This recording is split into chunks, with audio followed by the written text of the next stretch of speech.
시간 함께 나눌 하나님의 말씀 데살로니가전서 5장 1절에서 11절 말씀입니다.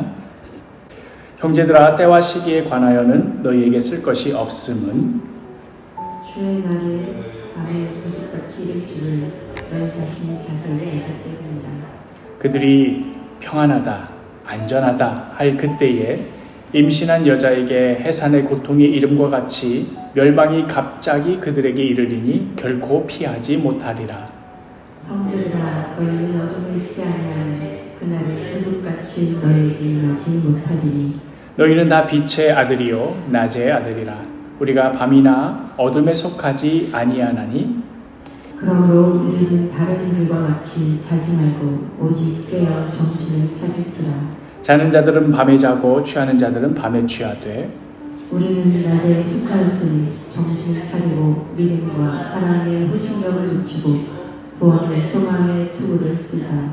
하나님이 우리를 세우심은 노하심에 이르게 하심이 아니요 오직 우리 주 예수 그리스도로 말미암아 구원을 받게 하심이라. 예수께서 우리를 위하여 죽으사 우리로 하여금 깨어있든지 자든지 자기와 함께 살게 하려 하셨느니라. 함께 읽겠습니다. 그러므로 피차 권면하고 서로 덕을 세우기를 너희가 하는 것 같이 하라. 아멘. 기도하겠습니다. 주님, 이 시간 우리에게 말씀하여 주시고 또 이 말씀이 우리 심령 가운데 들어가 우리의 단단해진 마음을 깨뜨려 주시고 하나님의 뜻대로 하나님의 형상대로 오늘 이 시간에도 빚어 주옵소서. 예수 그리스도의 이름으로 기도합니다. 아멘. 네, 오늘 설교 제목 종말론 하면 왠지 무시무시해. 정말로 무슨 종말론 세미나, 종말론 무슨 성경 공부 이런 거 하면 괜히 느낌이 좀 그렇습니다. 길 가다가 누가 반갑게 맞이해서 누구시냐고 그냥 인사하고 있는데 저희 교회에서 이번에 종말론 세미나 하는데 한번 가보시겠습니까? 한번 따라갈 사람 없겠지요. 종말론이 왠지 뭔가 그런 좋지 않은 이미지가 붙어버리고 말았습니다. 저의 개인적인 경험을 생각해봐도 종말론 하면은 뭔가 좀 깨름칙합니다. 제가 초등학교 시절 부모님 몰래 보았던 영화 오맨을 봐도 그렇습니다. 다 보신 분 혹시 계시나요? 영화 개략적인 내용은 두피에 여기 머리 피부 안쪽에 666이라고 새겨진 짐승의 아이가 태어나서 온 세계를 통합하고 지배하게 된다는 무서운 음악과 그냥 그런 분위기로 가득 찬 그런 공포 영화, 성경 내용과는 별 상관이 없는 이것저것 다 끌어다 쓴 그런 영화였는데 어린 나이에 그걸 보면서 느낀 거 하나는 다 무서운 거 다 기억 안 나고 하여간 666은 무서운 거다. 그거 하나뿐이었습니다. 어린 시절에 그렇게 보내던 차에 슬슬 시한부 종말론자들이 활개치고 다니면서 거리마다 찌라시 같은 것들을 뿌리면서 다니는데 그 찌라시에는 예외 없이 빨간 글씨로 이렇게 성경을 인용해 놓고 있었습니다. 요한계시록 13장 17절 18절을 했는데요. 우리 많이 익숙한 말씀이죠. 우리 같이 한번 읽어볼까요? 시작. 누구든지 이 표를 가진 자 외에는 매매를 못하게 하니 이 표는 곧 짐승의 이름이나 그 이름의 수라. 지혜가 여기 있으니 총명한 자는 그 짐승의 수를 세어보라. 그것은 사람의 수니 그 수는 66이니라. 그의 수는 666이 666 나오니까 어린 마음에 이거 뭔가 엄청난 것이 지금 돌아다니고 있다. 큰일 났다는 생각이 들었습니다. 뭘 잘 모르는 초등학생들끼리 이게 이렇다 저게 저렇다 그 찌라시 붙들고 앉아가지고는 얼마 전에 봤던 그 무서운 영화 비디오 떠올리면서 이거 정말 분위기 와서는 세상이 멸망하게 생겼는데 근데 여기 보니까 666표를 안 받으면 국가가 나서서 사람들을 다 죽인다더라. 근데 또 성경 말씀을 보니 그 666표를 받으면 또 죽인다고 그러더라. 그러니까 어린아이들끼리 난리가 난 거예요. 우리는 지금 이래도 죽고 저래도 죽게 생겼구나. 얼마나 어린 나이에 무섭던지요. 물론 그 시절에는 666 말고도 빨간 마스크 귀신도 무서워했고 홍콩 할머니도 무서워했던 시절이긴 했습니다. 그러다가 이제 조금 더 시간이 지나니까 어느 순간에 모든 이제 슈퍼마켓마다 상품들에 예전에는 그 견출지에다가 가격하고 몇 원 이렇게 붙였던 거 기억나십니까? 그랬던 것이 사라지고 이제 바코드가 대신에 상품에 붙어 있기 시작했는데 이게 또 아이들 사이에서 이상한 소문이 나기 시작한 겁니다. 바코드에 그 상품에 그 바코드 붙어 있는 거 그 물건 사면은 그거는 융중류표 받은 거나 마찬가지다. 아이들끼리 장난치기를 그 바코드 있는 거를 막 이마에다가 딱 대고 막 문지르면은 와 하면서 뭐 죽인다고 막 쫓아다니고 어린 시절에는 뭐 그러고 노니까요. 그런 분위기 속에 저도 새로 산 지우개가 있는데 이게 부드럽고 너무나 잘 지워지는 거예요. 야 지우개 하나 잘 샀다고 썼는데 옆면을 보니까 바코드가 이렇게 딱 붙어 있는 거예요. 그래서 어린 마음에 이거 너무 좋은 지우개인데 어쩌지? 지옥 가기는 싫고 해서 슬그머니 아무도 안 볼 때 몰래 쓰레기통에 새 지우개를 버렸던 기억이 납니다. 초등학생이었던 제가 그렇게 종말론적인 분위기에 휩쓸려서 겁을 냈었던 까닭은 뭐 그런 아이들 사이에 뭐 그런 괴담 그런 것도 있었겠지만 사실 정말로 그 당시에 대한민국 여기저기에서 시한부 종말론자들로 인해서 꽤나 시끄러웠던 시절이었기 때문이었습니다. 기억하실는지 모르겠습니다. 다미 선교회라는 그 이름으로 1992년 10월 28일 예수님이 재림한다. 그러니 지금 정신 안 차리면 다 죽는다. 뭐 이러면서 온 동네방네 떠들고 다니던 때가 있었습니다. 1992년 벌써 33년 전 일이네요. 야, 그랬나요? 실제로 지금 생각하면 황당하기 그지없는 그런 얘기인데 그 당시는 분위기가 다 그렇다 보니까 실제로 많은 그리스도인들이 그런 거짓된 가르침에 넘어가서는 이제 뭐 얼마 안 있으면 예수님 오신다는데 공부를 해서 뭐 할 거며 직장 다녀서는 뭐 할 거냐 해가지고는 학교도 때려치고 직장도 때려치고 애기 엄마가 뭐 예수님 오시는데 애 키워서 뭐 하냐 남편 잘 돌봐서 뭐 하냐고는 애들 버리고는 산으로 올라가가지고 흰옷 입고 기도만 하고 그런 이들이 막 속출했습니다. 뉴스에도 나오고 이거 어떻게 하면 좋냐 이거 왜 이 사람들이 대체 왜 이러는 거냐 뭐 신층 보도도 하고 그랬었습니다. 한 번은 제가 길을 가는데 한 대학생 무리가 저를 딱 붙드는 겁니다. 그러면서 다미 선교의 전단지 같은 것을 제 손에 쥐어주면서 이제 곧 예수님 온다. 그 날짜 잘 기억해거라. 그러니까 너도 준비해야 된다. 안 그럼 너 지옥 간다. 이러는데 대학생 막 형 누나들이 조그만 애기 놓고 이렇게 협박하는데 안 무서울 어린애가 어디 있겠습니까? 그래도 저는 제 딴에는 믿는 구석이 있었습니다. 마음은 막 쫄린데도 절대로 쫄리는 표 안 내면서 우리 아빠가 목사인데 이런 거 믿지 말라 그랬다 하면서 그 보는 앞에서 이제 막 전단지를 꾸깃꾸깃 하니까 이제 그 표정에 그 대학생 그 형 누나들이 개탄스러워하는 표정이 보이는 겁니다.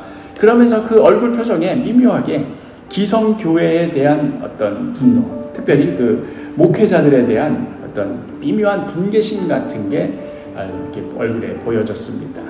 그러면서 이제 아니야, 너희 아빠가 잘못 알고 있는 거야. 너 그러다가 진짜 큰일 나. 이거 너희 아빠한테도 전해줘. 이러면서 이제 그 전단지 쥐어주는데 어린 마음에 속으로는 엄청 겁이 났지만서도 딴에는 지고 싶지 않은 마음에 아니라고 하면서 가다가 이제 선생님 보란듯이 버렸던 그런 기억이 납니다. 우리 모두가 다 알고 있듯이 그 다미 선교회로 알려진 이 무리의 수장, 교주라고 해야 될까요? 하여튼 이장님 목사. 이 자는 신도들에게는 예수님이 곧 재림하시는데 뭐 재산 가지고 있어서 뭐 할 거냐 해가지고 모든 재산을 다 헌납하게 하고서는 정작 본인은 그 재산들을 다 모아다가 통장 관리하고 있었습니다. 수많은 사람들의 인생을 파탄내고 수많은 가정들을 파괴해 가면서까지 시한부 종말론을 주장해 놓고서는 정작 본인은 그런 날짜 따위 믿지도 않고 재산을 축적하고 있었다 하는 점에서 정말 많은 사람들의 공분을 샀지요.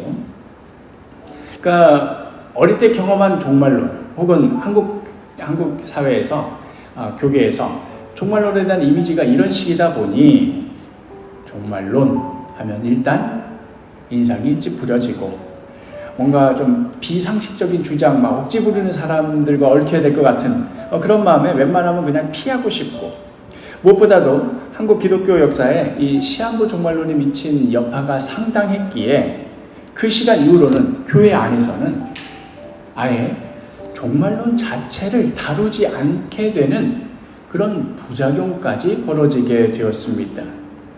그래서 어린 시절부터 지금까지 제가 교회 안에서 설교를 통해서 혹은 성경 공부를 통해서 종말론에 관해 배운 것이라고는 그 날과 그때는 절대 알 수 없는 것이니 그냥 묻지도 말고 관심도 갖지 말아라. 그러면서 항상 인용했던 말씀, 마가복음 13장 32절 같이 읽겠습니다. 그러나 그 날과 그때는 아무도 모르나니 하늘에 있는 천사들도 아들도 모르고 아버지만 아시느니라. 그러니 더 이상 묻지 마라. 이게 종말론에 관해 배운 것 전부였습니다.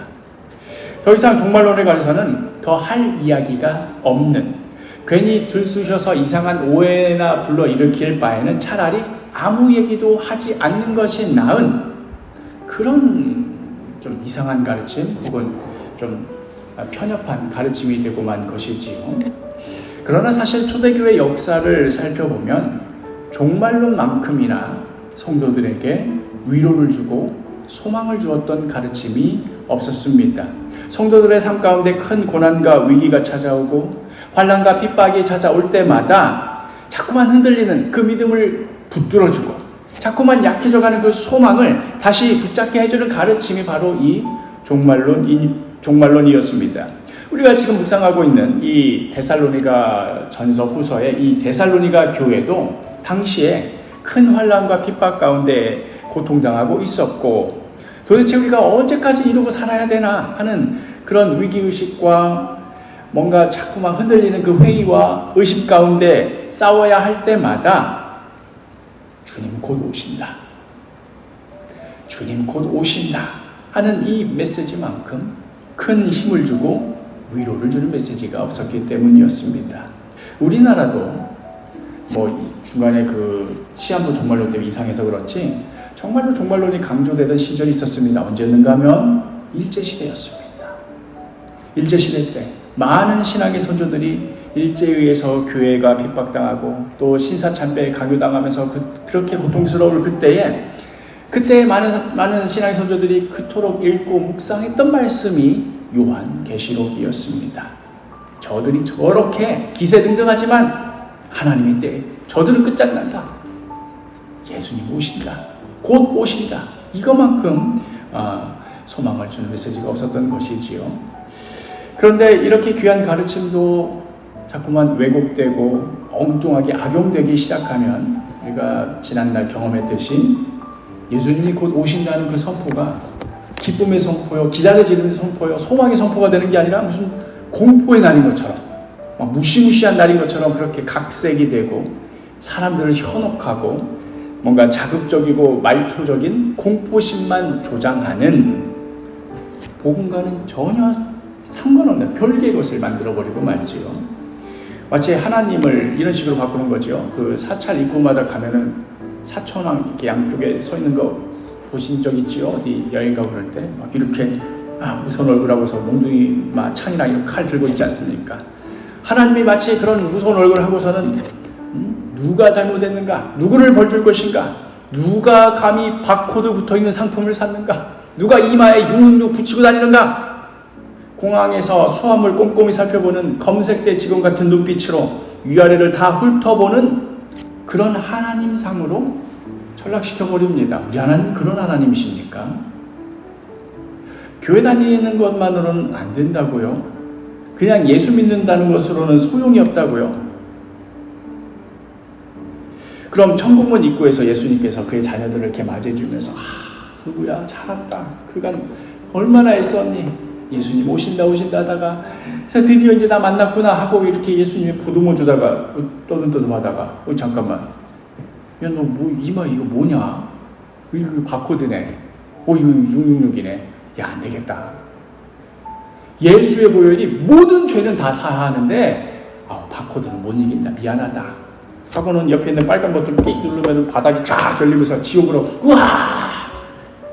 이런 일이 천국에서 벌어지기나 하겠습니까? 복음이 그런 겁니까? 그런 얘기를 하는 겁니까? 시한부 종말론을 비롯한 666표니 바코드니 생체 칩이니 적그리스도 무슨 적그리스도가 뭐네 이런 거 하는 그런 주장들의 모든 핵심들을 다양한 이야기들이 막 변용되고 막 이렇게 진화되어서 막 이런 얘기가 저런 얘기가 나오지만 그 핵심을 놓고 보자면 결국은 뭡니까? 예수 십자가 보혈로는 부족하다입니다. 예수 십자가 보혈로는 부족하다.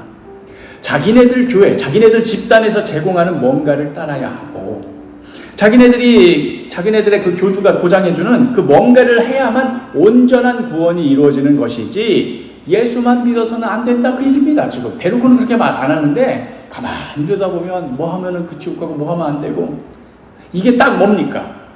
그 옛날 할례를 주장하던 할례파 유대인들이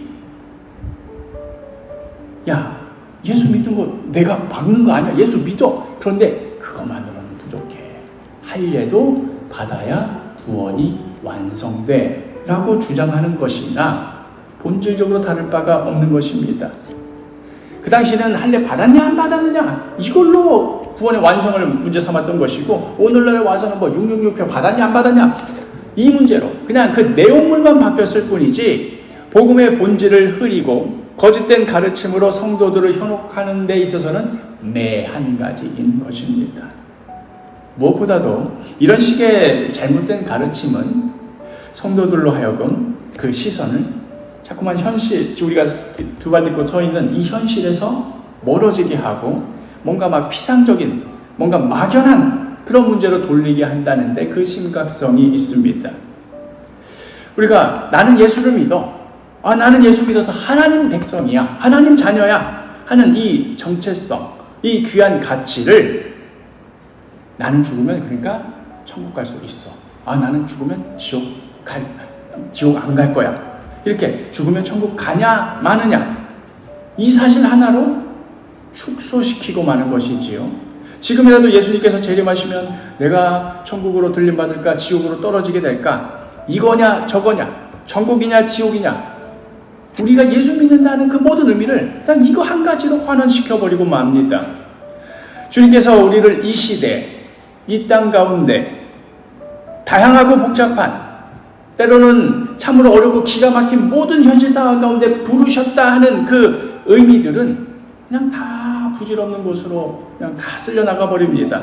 다 무의미한 것이고 아무런 가치를 아무런 무게를 지니지 못하는 것처럼 밭갈이 하듯이 네가 이 땅에서 했던 건 아무 소용없는 거야. 그 뭐가 중요해? 죽으면 천국 가는 게 중요한 거지 하고 다 밀어버립니다.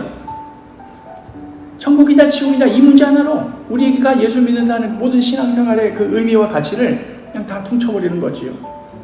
지금 우리가 서 있는 이 현실 따위는 하나도 중요하지 않고 그저 이놈이 천국행이냐 지옥행이냐 이 둘 중 하나만 중요하게 여기시는 하나님이시라면 과연 그들의 말대로 그 하나님이 그런 분이시라면 과연 이분이 사도 요한의 고백처럼 이 세상을 이처럼 사랑하시는 하나님이 맞겠습니까? 너무나 잘 아는 말씀 요한복음 3장 16절 같이 한번 읽겠습니다. 시작. 하나님이 세상을 이처럼 사랑하사 독생자를 주셨으니 이는 그를 믿는 자마다 멸망하지 않고 영생을 얻게 하려 하시니라. 이놈 잡아다가 얘 천국 갈까 지옥 갈까 이것만 결정하기를 원하시는 하나님이라면 이 세상을 사랑할 필요가 없고 관심 둘 이유도 없습니다.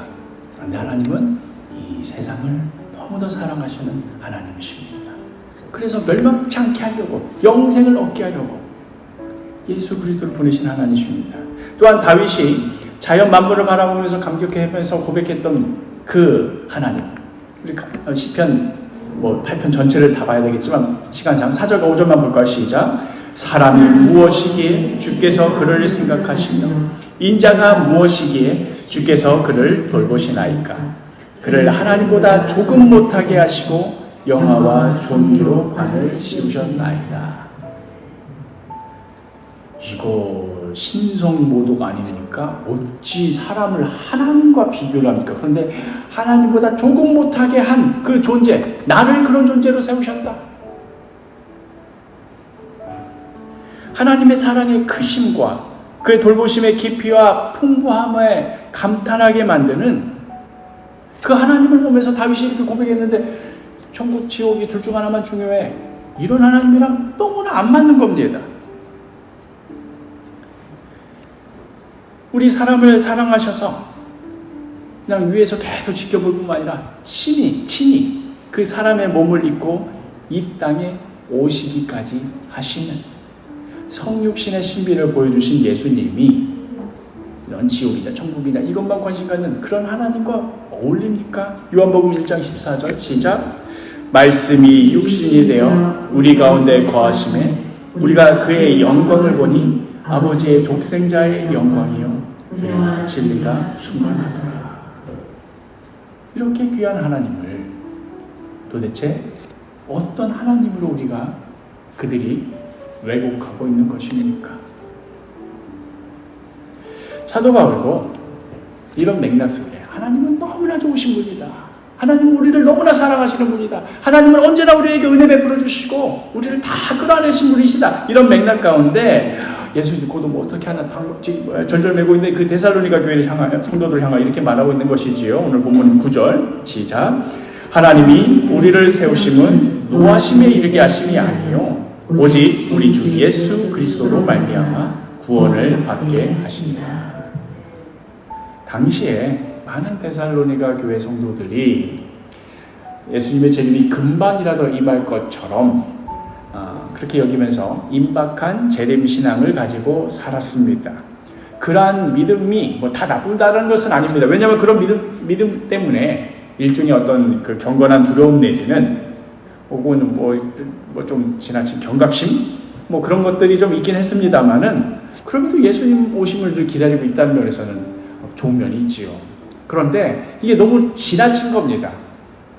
예수님을 기다리는 건지 아니면 예수님이 오시면 어쩌나 쩔쩔매는 것인지 이게 도를 넘어간 거지요. 그런 성도들을 향해서 사도 바울이 이렇게 말하는 겁니다. 하나님이 우리를 세우시면 하나님이 이 데살로니가의 교회를 세우셔서 너희로 하나님 자녀 삼으신 것은 노하심에 이르게 하심이 아니다. 너희들 벌 주려고 뭐 하나도 잘못된 거 찾아내가지고 지옥 보내려고 그러려고 그러신 거 아니다. 내가 도둑같이 임해가지고 누구든 정신 못 차리고 있을 때 내가 기습 공격해가지고 그에 따른 혹독한 결말을 맞이하게 해주겠다 하는 우리에 대해서 분노하고 계시고 감시하고 계시고 덫을 놓고 있는 하나님, 이러한 하나님이 아니라 우리가 믿는 하나님은 예수 그리스도를 보내셔서 우리를 구원하시는 그러한 하나님이시다 하는 고백입니다. 이어지는 10절 같이 읽겠습니다. 예수께서 우리를 위하여 죽으사 우리로 하여금 깨어있든지 자든지 자기와 함께 살게 하려 하셨느니라. 예수께서 우리를 위하여 죽으사 십자가 은혜의 그 보혈로 말미암아 이제 우리의 모든 죄를 사하셔서 그래서 그 십자가 보혈의 은혜로 말미암아 우리가 하나님의 자녀가 돼서 이제는 우리가 깨어있든지 잠을 자든지 밥을 먹든지 누워서 그걸 소화시키든지 무엇을 하든지 예수님과 함께 살게 하려 하셨다. 이제 하나님의 자녀로서 주님과 동행하며 살게 하셨다 하는 그 말씀입니다. 이제 우리를 부르신 그 삶의 터전 위에서 그 상황 속에서 전에는 예수를 모르던 때는 전에는 내 생각대로 내 계획대로 내 나름대로 최선을 다해서 살아보려고 아등바등 하던 것 그게 내 인생의 전부였지만 이제는 그것과는 차원이 다른 주님과 동행하는 인생이 되었다는 가르침입니다. 이 땅에서 사는 게 뭐 그렇게 중요하냐? 예수님 오시면 다 땡이다. 천국 가냐 지옥 가냐 이것만이 유일한 질문이 되어버리는 그런 식의 삶에 비하면 주님과 동행하는 삶이라는 그것이 그 깊이와 풍부함이 이게 얼마나 이 차이가 납니까? 이제는 내가 죽으면 천국 갈까 지옥 갈까 이런 식의 질문을 넘어서서 내가 지금 처해 있는 이 상황, 이 어려움, 이 아픔, 이 눈물 이 모든 것에 의미가 뭘까? 그 이유가 뭘까? 하나님께서 왜 나를 이런 상황 가운데서 나를 예수 믿으라고 부르셨을까?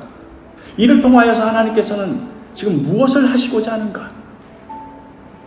그렇다면 내가 이제 감당해야 할 내 역할이 무엇이고 내 책임이 무엇일까? 주님 앞에 엎드려 기도하면서 정말 많은 질문들이 생겨나고 주님 앞에 물어야 할 것들이 생겨나고 주님의 그 응답에 귀를 기울여야 할 것들이 생겨나는 것입니다. 그냥 야 네가 지금 무슨 상황에 있는 게 뭐가 중요하냐, 죽어서 천국 가냐 안 가냐 이것만 중요한 거야. 바코드 안 받으면은 천국 갈 수 있대. 그거 받지 마. 이런 식의 신앙이 뭘 다 망쳐버리고 있는가 한번 보십시오. 이제부터는 예수 믿는다는 그 의미가, 예수님과 함께 동행한다는 의미가 내 인생의 모든 조건 하나하나가 매우 중요해지는 겁니다. 내가 똥차를 몰고 다니던 고급차를 몰고 다니던 그 조건 하나하나가 내가 주님과 동행하는 자로서 매우 중요해지게 됩니다. 내가 멀쩡하게 두 발 걷고 걸어 다니든 쩔뚝쩔뚝거리면서 다니든 나의 삶의 모든 조건 하나하나가 예수님과 동행하는 그 사람이라면 그것 자체도 중요해집니다. 애굽의 노예로 끌려간 요셉 기억하시죠? 그 요셉에게 남겨진 인생의 유일한 질문이 아이고 내가 이놈의 애굽에서 종살이를 평생 하다 죽을까 아니면 언젠가는 이 종살이 그만하고 풀려나기라도 할까? 요셉에게 떨어진 질문이 만약 이 한 가지였다면 그 인생이 얼마나 초라해졌겠습니까? 설사 그 노예살이에서 풀려났다 하더라도 아이고 노예 풀려났다 아이고 다행이다 그것만 남는 인생 아닙니까? 그러나 하나님께서 그와 함께 하시니 하나님께서 요셉과 동행하시니 성경은 그 자체를 두고 하나님께서 요셉과 동행하셨다는 그 자체를 두고 요셉이 형통하였다라고 표현하고 있습니다. 여전히 애굽에서 뺑이치면서 노예살이하고 있고 억울하게 맞고 감옥생활하고 있는데도 성경은 진짜 뻔뻔하게 눈 하나 깜빡 안 하고 그 요셉이 형통하였다 이렇게 말하고 있습니다. 그렇게 하나님께서 함께 하시는 인생, 주님과 동행하는 인생이 되자 그 인생의 질문이 달라집니다. 이놈의 지긋지긋한 노예 생활, 이 억울하기 짝이 없는 이 감옥 생활, 이 망할 놈의 그 배신자 형님들, 내가 얼마나 성실하게 일했는데 그것도 못 알아봐주는 그 보디발, 내 주변에 누구누구, 불평과 원망과 저주의 나날이 된다 하더라도 하등 이상할 것 없는 그의 삶 한복판에서 똑같은 인생 재료로 똑같은 인생의 처지와 환경 속에서 질문이 달라지는 겁니다.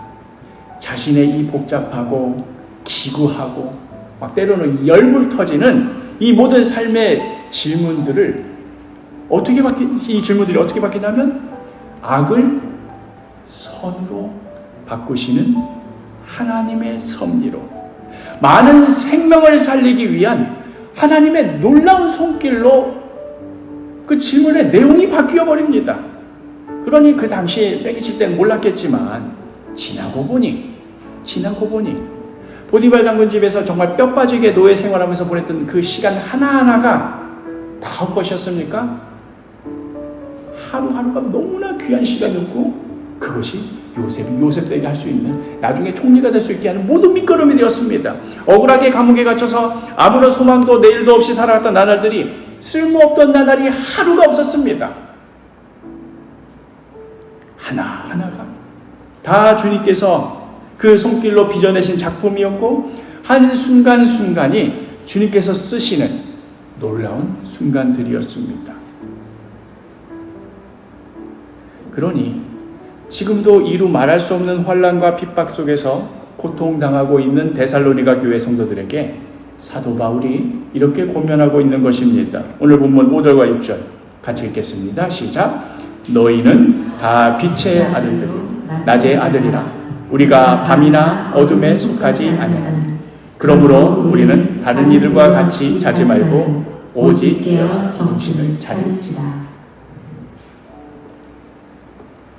주님 언제 올지 정신 못 차리고 있다가 여차하면은 주님 오신 거 놓치면 낭패 볼 텐데 정신 똑바로 차리고 있어야지. 너 주님이 얼마나 무시무시한 분이신지 알고나 그러냐? 주님이 지금 안 오실 것처럼 하다 갑자기 오면 너 큰일 난다. 이런 식의 협소한 의미로 지금 깨어있어라, 그런 의미가 아닙니다. 밤이나 어둠에 속하지 않은 주님의 자녀, 빛의 아들, 낮의 아들인 우리를 통하여서 지금 이 순간에도 하나님의 놀라운 일을 행하고 계시는 그 섭리에, 그 손길에, 그 역사에 동참하라 하는 초청입니다. 세상 사람들을 보기에는 이게 뭔 차이가 싶지 않겠습니까? 아이고, 오늘이나 어제나 다를 바 없는 똑같은 지루하고 일상적인 하루네. 내 인생에 뭔 좋은 일이 있겠나? 내일도 똑같겠지? 하는 그런 푸념이 아니라 분명히 어제와 똑같이 보이는 오늘이라는 이 시간 속에서조차 일하시고 역사하시는 그 손길을 깨어서 주목하여 보라는 도전입니다. 하나님께서는 틀림없이 그 뜻을 이루시니 오늘이라는 이 시간, 내가 서 있는 이 자리라는 이 공간 속에서 나의 인생이라는 조건과 환경 안에서 하나님을 인정하라. 그 상황과 그 공간, 그 조건 이렇게 몇 개만 좁히면 누굽니까? 나 하나밖에 없습니다. 주님께서 말씀하시는 겁니다. 바로 너이어야 한다. 바로 너이어야 한다. 내가 이것 때문에 너를 불렀다. 모두 다 내일이 없다, 소망이 없다, 어제나 오늘이나 똑같다, 그리고 포기하고 있을 때에 바로 너만큼은 바로 그 시간, 그 공간 속에서, 그 조건과 환경 속에서 예수의 이름으로, 예수의 능력으로 거기에 서 있어라. 이게 바로 자지 말고 깨어있으라는 의미입니다. 우리는 오늘도 그 영광스러운 부르심 가운데 서 있는 것입니다. 이것이 바로 진정한 종말론입니다. 그러니 우리는 분명 오늘이라는 시간을 살지만 주님께서 오시는 그날, 주님께서 마침내 보이실 그 모든 역사의 그 결말을 오늘이라는 현실 속에서 살아내고 있는 겁니다. 오늘을 살지만 예수님 오시는 마지막 날을 동시에 살아내고 있는 겁니다. 예수님 언제 오실지 잘 모르니 그 때와 시기에 관한 질문은 그냥 포기하고 그냥 잊어버리고 그냥 하는 일이나 꾸역꾸역 하면서 버티면서 사는 그런 신앙이 아니라 바로 오늘이 오실 주님을 준비하는 날이며 바로 오늘이 그 주님과 동행하는 날이고 주님과 함께 그 역사를 꾸려가는 날이며 바로 이 자리가 그 부르심에 응답하여 순종할 영광스러운 책임을 감당하는 자리임을 성령 안에서 깨어서 자각하며 또 성령께서 깨닫게 해주시면 뭐가 보입니까? 나의 연약함과 부족함이 보이죠. 이건 내가 못하는 건데. 그렇게 더더욱 주님의 능력과 도우심을 구하며 하루하루 순종의 삶을 살아가는 것입니다. 그렇게 오늘 하루를 종말론적인 신앙으로 주님과 동행하며 주님의 자녀답게 살아가는 것입니다. 마지막 11절 같이 읽겠습니다. 시작. 그러므로 피차 권면하고 서로 덕을 세우기를 너희가 하는 것 같이 하라. 주님 언제 오실지 모르니까 그냥 덕 세우고 그냥 하다 보면 언젠가 오실 거야, 이 얘기가 아니라 바로 오늘 오실 주님 기대한 소망하며 서로 피차 권면하고 서로 덕을 세우고 그렇게 살아가라. 종교개혁자 마틴 루터가 했던 말이 있죠. 이상하게 이게 한국에서는 스피노자가 했던 말이라고 잘못 알려지긴 했습니다만은 그 말이 내일 종말이 온다 하더라도 나는 한 그루의 사과나무를 심겠다. 마틴 루터가 했던 그 말처럼 오늘 주님과 동행하며 주님께서 맡겨주신 영혼들을 향하여 피차 권면하고 서로 덕을 세우고 서로 사랑하고 섬기며 그렇게 주님께서 행하실 일을 소망하며 우리의 마땅한 일들을 감당해 나가는 것입니다. 주님 당분간 안 오실 것 같아서 그래서가 아니라 어차피 주님 언제 온지 알 수 없으니 뭐 다 소용없는 일 같아서 그래서가 아니라 바로 지금 주님이 오신다 하더라도 여태까지 나와 동행하셨던 그 주님, 이제 그 주님과 그 사랑하는 주님과 얼굴과 얼굴을 마주하며 대하며 만나리라는 그 기대와 소망을 가지고 담대히 오늘이라는 이 현실과 마주하는 것입니다. 내 옆에 붙여주신 그 작은 영혼 가운데 저분이 예수님이시구나. 초라하게 지나가지만 아이고 불쌍하다고 넘겨가는 게 아니라 저분이 지금 나에게 보내주신 예수님이구나 발견하며 살아가는 겁니다. 그 작은 자 하나에게 물 한 잔 건네주며 주님 섬기듯 사랑하며 사는 것입니다. 오늘의 이 작은 섬김이 그 예수님 오시는 그날 주님께서 기뻐하시는 그 섬김임을 믿으며 살아가는 것입니다. 깜빡 잠들었다가 주님이 갑작스럽게 그냥 임하셔가지고 봉변당할까봐 그래서가 아니라 지금의 이 삶이 내 곁에 있는 이 이웃이 한 몸된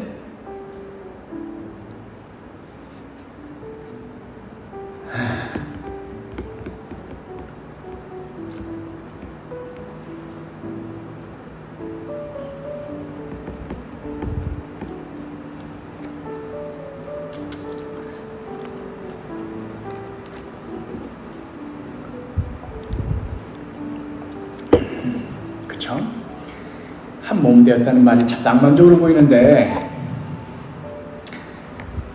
가슴 터질 때도 있잖아요. 그쵸? 아이고 저 꼴을 내가 언제까지 보고 살아야 되나. 네 하고 싶은 대로 하세요. 나 신경 안 쓸랍니다. 하고 싶은 때가 얼마나 많습니까? 그런데 한 몸으로 하나님께서 묶어주셨다. 그러니 그 꼴 끝까지 보고 기다려주고 참아주고 섬기는 게 오늘을 살아가는 종말로를 살아가는 너의 모습이다. 그렇게 한 몸으로 살아가게 하신 그 사도교회 지체들이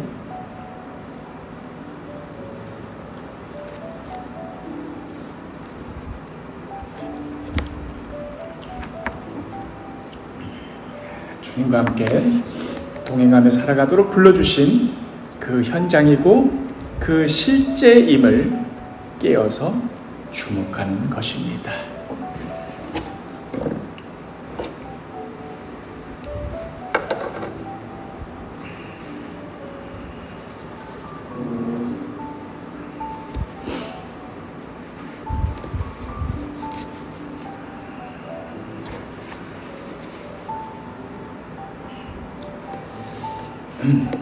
이게 바로 복음 가운데 드러난 종말론의 참된 의미요, 또한 우리가 누리는 종말론을 인하여 누리는 귀한 유익인 것입니다. 우리가 한 몸 되어서 살아가는 것, 이게 주님 오신 그 마지막 날을 살아가는 그 나날입니다. 우리 사도교 식구들이 이 귀한 복음, 이 귀한 종말론적 신앙을 회복하기를 소망합니다.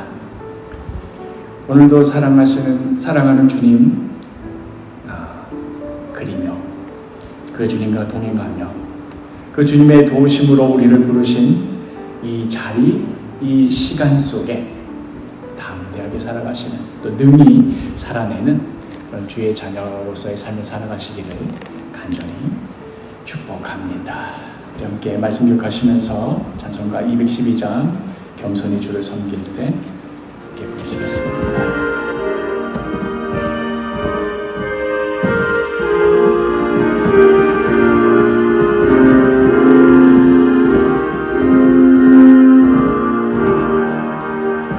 겸손히 주를 섬길 때 괴로운 일이 많으나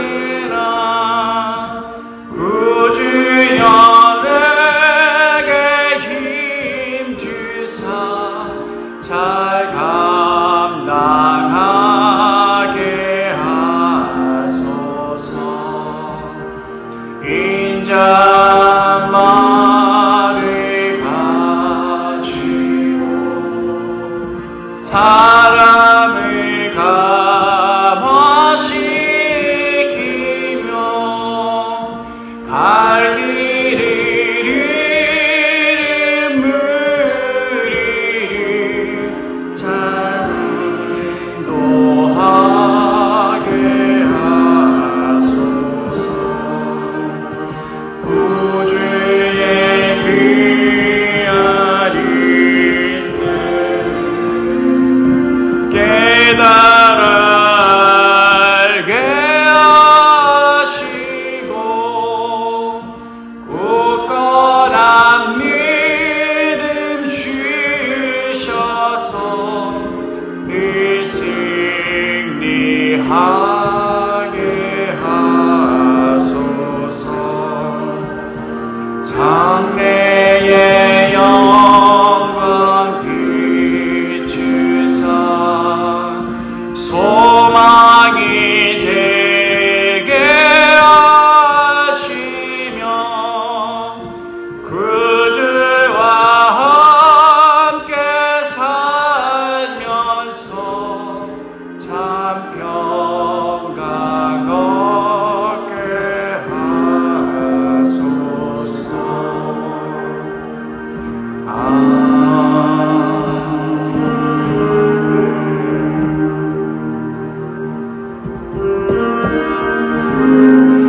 이 시간 함께 기도하실 때에 우리 함께 나눈 말씀 기억하면서 그릇되고 왜곡된 뭔가 으스으스한 그런 종말론이 아니라 복음이 말하는 참된 그 종말론적 신앙으로 살아가는 그런 그리스도인들에게 하여 주옵소서. 나를 부르신 이 현실 가운데 하나님의 뜻과 계획을 구하며 깨어 기도하며 역사하시는 그 하나님의 손길 바라보게 하여 주옵소서.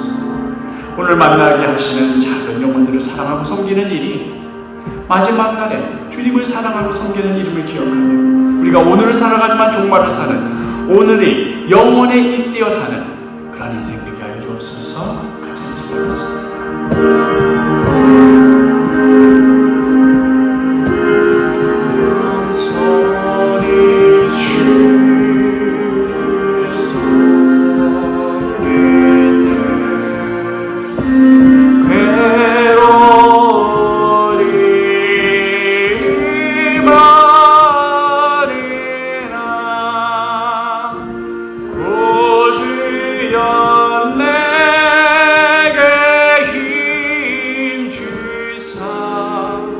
잘 감당하게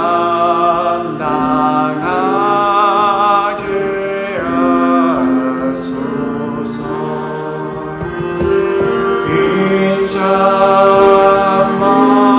인자만을 가지고 사람을 감화시키며 갈 길을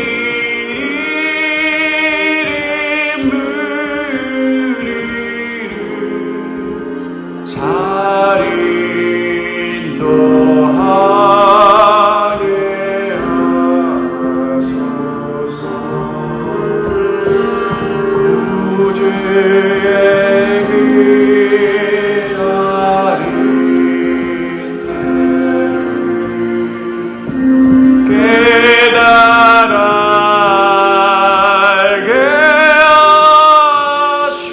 하시고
사랑하는 세상을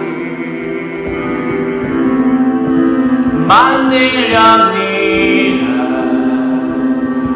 당신 뜻을 따라 그날이 오면 이 세상 슬픔 사라지고 전쟁 그치고 평화와 사랑만 있게 되리라. 평화와 사랑이 넘치는 세상 주님 오실 날 위해 우리는 항상 예비하리라. 그날의 주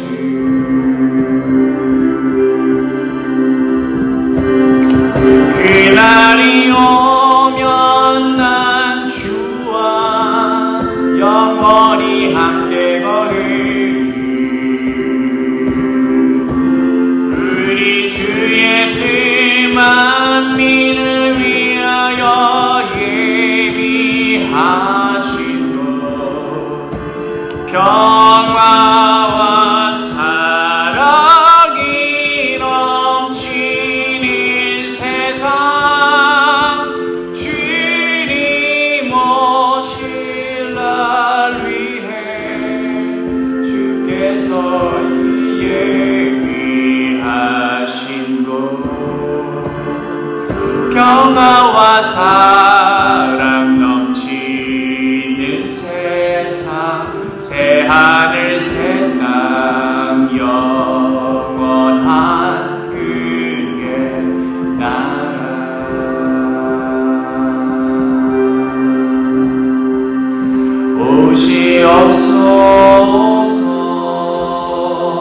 오시옵소서 나의 주.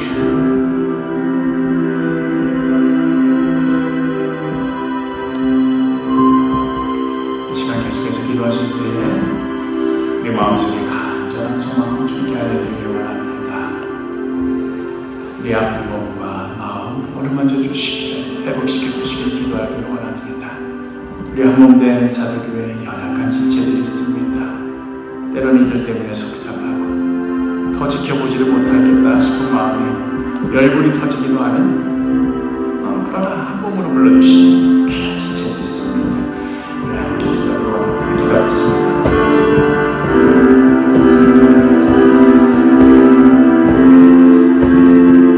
그날이 오면 이 세상 슬픔 사라지고 전쟁 그치고 평화와 사랑만 있게 되리라. 평화와 사랑이 넘치는 세상 주님 오실 날 위해 우리는 항상 예비하리라. 그날의 주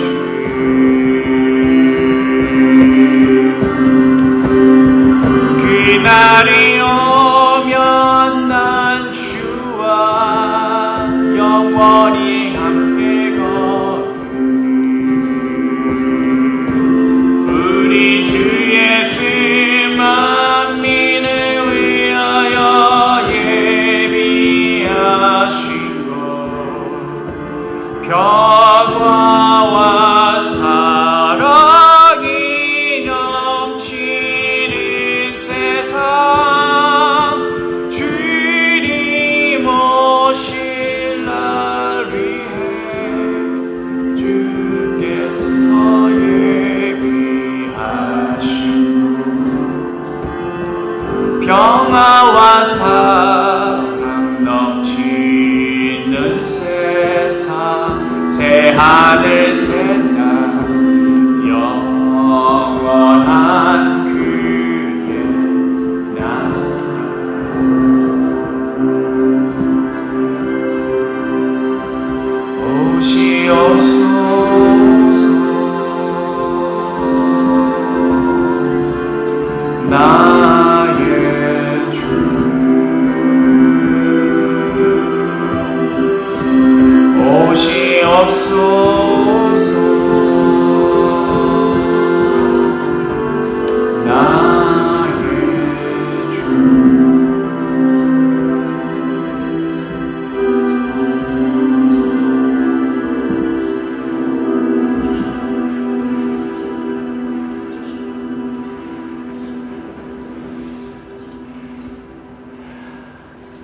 참된 복음은 우리로 현실을 외면하고 눈 감아버리고 피안의 세계로, 추상적이고 막연한 세계로 도망치라 결코 말하지 않습니다. 하나님께서 이 세상을 사랑하시니, 하나님께서 네가 서 있는 그 자리, 그 현장, 그 조건, 그 상황 너무도 사랑하시고, 그 가운데서 하나님께서 행하실 일이 있으니, 악을 선으로 바꾸실 일이 있으니, 많은 생명을 살리고자 하시는 그 일이 있으니, 그러니 그 자리에 서 있으라고.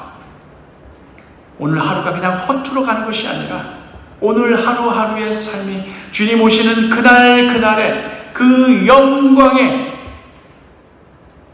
칭찬과 주님의 기뻐하심과 하나님께서 행하신 그 놀라운 그 결말이 긴밀하게 이어져 있으니, 그러니 걱정하지 말라고. 주님 곧 오신다. 주님 틀림없이 오신다고. 그러니 오늘 그 현실 가운데 굳건하게 서 있으라고. 예수 이름 붙들고 예수 능력 의지하고, 사람의 힘으로 감당할 수 없는 일이니 주의 도우심 구하며 그 자리에 서 있으라고 우리를 부르십니다.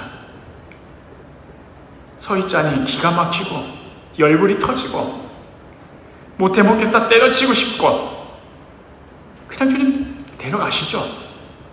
이제 다 했습니다. 하나님은 이 세상 사랑하는지 몰라도 나는 안 사랑합니다. 지긋지긋합니다. 떠나고 싶습니다.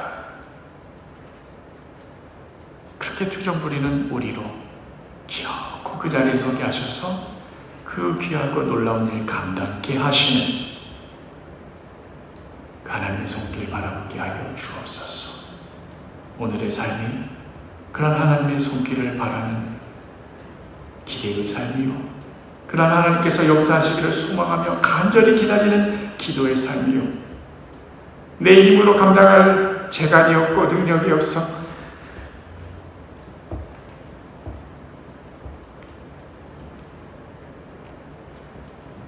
주님 도우심 구하는, 오늘 하루 겨우 살아내는 그런 하나님 행하실 것을 기대하는 그런 삶이오니 주님 능히 감당케 하여 주시고 담대히 감당케 하여 주시고 묵묵히 이 길 걸어가게 하여 주옵소서. 그렇게 복음이 말하는 바 참된 종말론적인 신앙으로 오늘 하루를 영혼에 잇대어 살아가게 하여 주옵소서. 모든 말씀 예수 그리스도의 이름으로 기도합니다. 아멘. 주기도문 하시겠습니다. 하늘에 계신 우리 아버지여, 이름이 거룩히 여김을 받으시오며 나라가 임하시오며 뜻이 하늘에서 이루어진 것 같이 땅에서도 이루어지이다. 오늘 우리에게 이와 양식을 주시옵고, 우리가 우리에게 죄 있는 자를 사하여 줄 것 같이 우리 죄를 사하여 주시옵고, 우리를 시험에 들게 하지 마시옵고 다만 악에서 구하시옵소서. 나라와 권세와 영광이 아버지께 영원히 있사옵나이다. 아멘.